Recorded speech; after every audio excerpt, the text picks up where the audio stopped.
बंगाल की खाड़ी में आया साइक्लोन दितवा, जिसने श्रीलंका में भारी तबाही मचाई, जो कि अब कमजोर होकर डीप डिप्रेशन में बदल चुकी है। दोस्तों, साइक्लोन दितवा एक ट्रॉपिकल साइक्लोन है, यानी इसकी उत्पत्ति 23.5 डिग्री नॉर्थ से 23.5 डिग्री साउथ लैटिट्यूड के बीच, मतलब कर्क रेखा और मकर रेखा के बीच लो प्रेशर वाले एरिया में हुई और इसे ही दितवा नाम दिया यमन ने, जो कि सुकोत्रा द्वीप पर स्थित प्रसिद्ध लेगून का नाम है। IMD के मुताबिक दितवा का लोकेशन चेन्नई से करीब 140 किलोमीटर और पुदुचेरी से 90 किलोमीटर दूर है। तमिलनाडु में भारी बारिश और बाढ़ की वजह से 3 लोगों की मौत हो चुकी है और कई जिलों कुड्डालोर, नागापट्टिनम, मयिलादुथुरई, विल्लुपुरम, चेंगलपट्टू में आज भी अलर्ट जारी है। लेकिन असली कहर भारत में नहीं, श्रीलंका में टूटा है, जहां रिकॉर्ड बारिश, बाढ़ और लैंडस्लाइड के चलते कई लोगों की मृत्यु और लाखों लोग प्रभावित हुए हैं। और ऐसे वक्त में एक अच्छे पड़ोसी होने के नाते भारत ने तुरंत ऑपरेशन सागर बंधु लॉन्च किया, जिसके तहत भारतीय वायुसेना का IL-76 C-130J परिवहन विमान तैनात हो चुके हैं और इसके साथ ही इमीडिएट रिलीफ ऑपरेशंस के लिए Mi-17 V5 हेलीकॉप्टर को भी सेवा में शामिल किया गया है।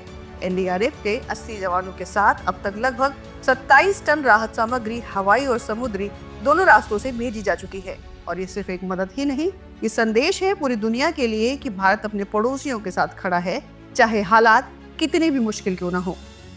दूसरी तरफ भारत ने अपने तटीय राज्यों को नुकसान से बचाने के लिए भी तैयारियां मजबूत कर ली हैं।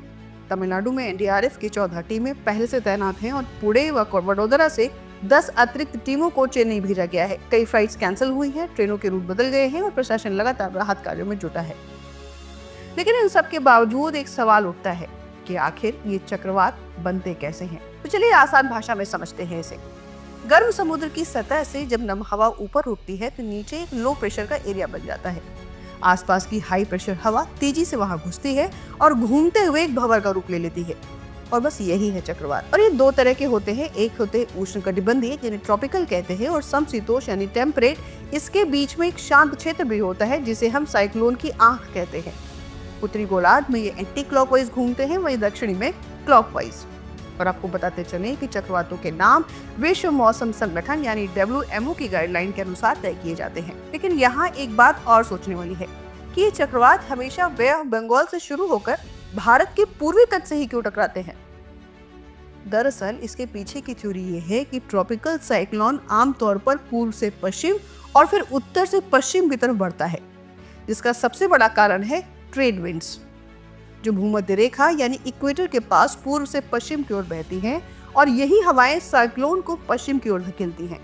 इसके बाद ऊपर की परत की हवाएं यानी स्टीयरिंग विंड्स इसे थोड़ा उत्तर की ओर मोड़ देती हैं और इसीलिए भारत के आसपास साइक्लोन की दिशा टिपिकल होती है, मतलब south east to north west और फिर नॉर्थ ईस्ट। और इसीलिए बंगाल की खाड़ी वाले चक्रवात ज्यादातर उड़ीसा, बंगाल, बांग्लादेश की ओर जाते हैं, जबकि अरब सागर वाले चक्रवात गुजरात, ओमान और पाकिस्तान की ओर बढ़ते हैं। दोस्तों, चक्रवात कोई आम समस्या नहीं है, ये दुनिया की सबसे खतरनाक प्राकृतिक आपदाओं में गिने जाते हैं।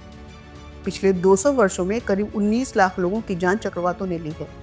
और एक दिलचस्प बात यह है कि बंगाल की खाड़ी के तूफान अरब सागर के चक्रवातों से कहीं ज्यादा शक्तिशाली माने जाते हैं और दुनिया के हर हिस्से में इनका नाम भी अलग अलग है। जैसे चाइना में टाइफून, अमेरिका में हरिकेन, ऑस्ट्रेलिया में बिली बिली और जापान में टाइफून। साइक्लोन दितवा सिर्फ मौसम की हलचल नहीं है, हमें याद दिलाता है कि हम समुद्र में साइक्लोन को तो बनने से नहीं रोक सकते, लेकिन अपनी तैयारियों को हम जरूर मजबूत रख सकते हैं।